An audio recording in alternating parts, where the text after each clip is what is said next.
What's up, Gunblade? What's up, man? We've been having some great matches here. Yeah, man. Now I get to commentate with you for the first time ever. Exactly. And how you doing, my overseas friend? Oh, dude, I'm out already. Oh, but, okay. it's not about me, though. Look at these guys. Mr.E versus Ken. They're going straight at it. Yeah, this should be a good one, man. This is a debated matchup. It's debated as in, like, how bad does Sonic beat us? Really? And is it, like, a slight advantage, decent advantage? Some people say it's even. I disagree with that. But really, it's just debated on how hard of a matchup is this actually. And right now, it's not looking too nice for Mr.E.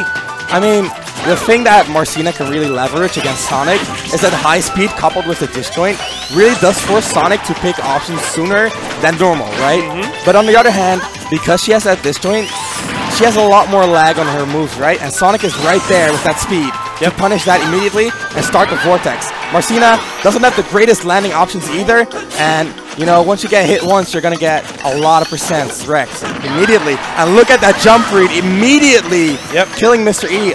I mean, just a little over a minute, and the stock's already gone. So if you're an avid watcher of Ken videos, you have seen him do that jump back air read on short hop 1,000,000 times. He was actually over in the EU just a month ago, and we saw that come out constantly.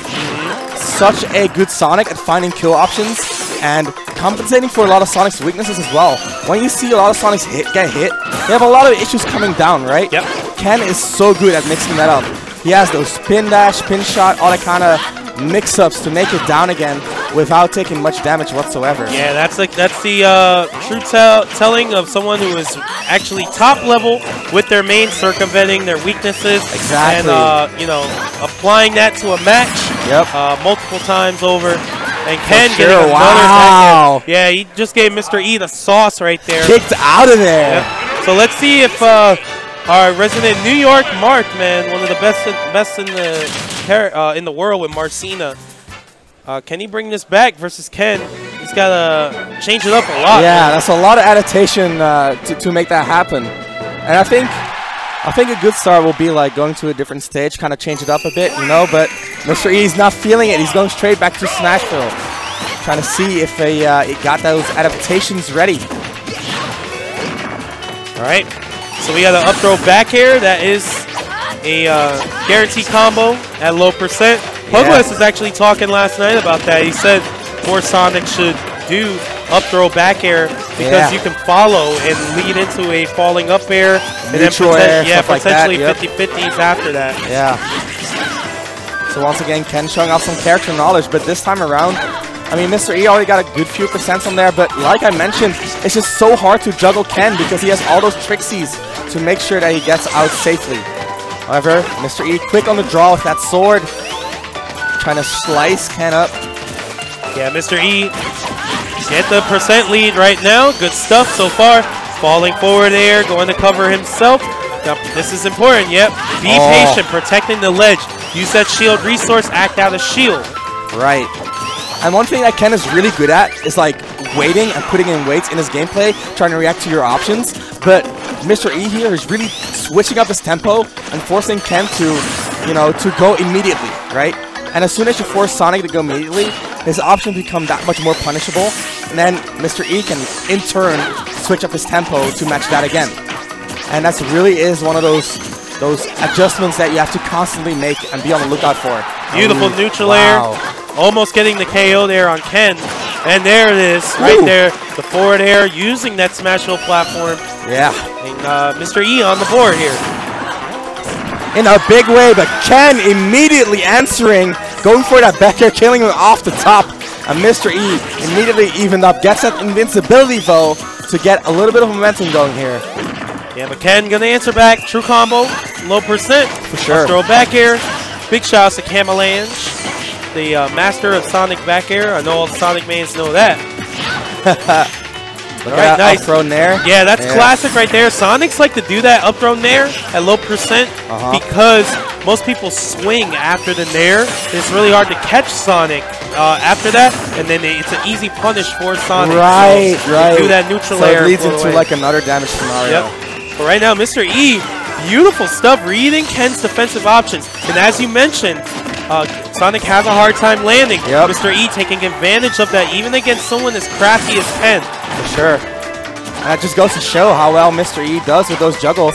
I mean, Marcina, she has good jumping attributes, a little bit floaty, which allows her to stall her jumps a little bit extra.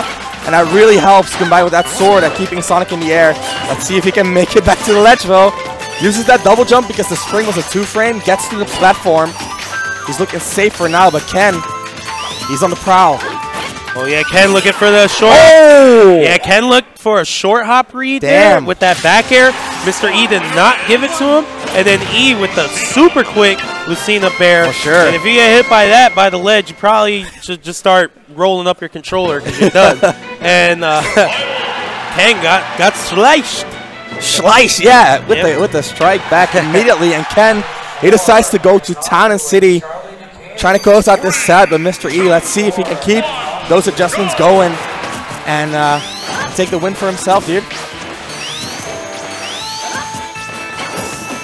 Oh, great little power shoot, and that is one of Ken's specialties. He threatens those spin dashes, and if they don't work out, he relies on his grab movement to mess you up. And in that scenario, you know, look at all these percents. It's just very hard for Lucina to get out of the vortex. Oh! No! What? Oh yeah, my god. I think he fast fell a little bit too much, or he fast fell at all. And, you know, SD from that down air. Yeah. I thought we were going to get a down air spike to a potential footstool. We hate to see that kind of thing happen. Yeah. But Mr. E, he's no slouch. He's ready to play, trying to get that stock back, even it back up. I mean, taking it one step at a time, abusing that Sonic disadvantage, try to get a little read in there, and he can even it up, you know, just like that. See right there, Ken, before he got hit by that dancing blade, he did something really smart. What was that? The shield was low, so he just walked to the other side of the stage and said, all right, I'm the chill. Get my resource back, right? Yep. Exactly. And we all know Lucina really good at breaking shields with that shield breaker, obviously. You don't want to mess around with that possibility whatsoever. Yep. Especially when you're ahead, you can just take it slow, you know, mold the game to your own pace. Try to get that shield back just like that. And Ken, he's looking mighty strong right now. Yeah, looking very similar to game 1 after the SD. But let's see if E can dig down deep, man. Looking for shield breakers. Oh, power shoot on the back air. That was micro timing, as we say. Oh. Okay. Oh, did you see the spin shot? Yeah, spin shot used not just wisely, but so accurate. Literally right to the ledge. That was broken. Yeah, Sonic, the blue blur, dude. So fast. And look at that, the back throw going under Mr. E, using that ground movement, like I mentioned before, to close out the set. And Mr. E